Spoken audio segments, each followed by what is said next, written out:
Kinwestiyon naman ni dating presidential spokesperson Attorney Salvador Panelo ang tila paglilimita sa pagtatanong ng senator judges sa impeachment trial ni VP Sara Duterte. Anya, hindi ito nakatutulong sa pagsiwalat ng katotohanan sa mga ibinabatong alegasyon laban sa bise. Ang iba pang detalye ihahatid ni Jackie Resho.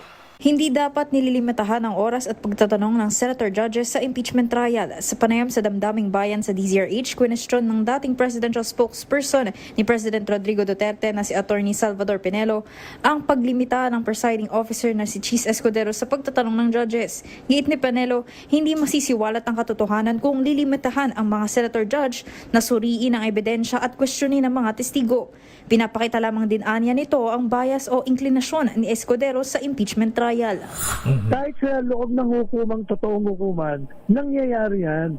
Kasi ang judge, gusto niya magtanong ng anong mambagay para makita niya katotohanan. Kaya dapat walang limit ang mga justices. Ayan. Otherwise, useless ang yung... Can you imagine 2 minutes ang pagtatanong mo? Paano mo may tatanong gusto mo itanong? Saka ililimit pa.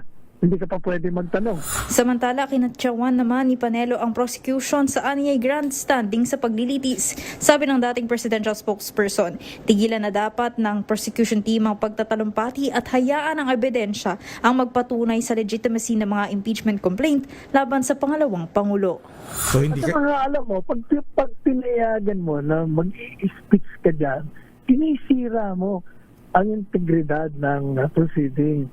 Kasi hindi naman gano'n ang pamamaraan ng pagtruba ng isang kaso. Hindi sa pamamagitan ng testigo, hindi sa pamamagitan ng mga talumpati ng mga abogado.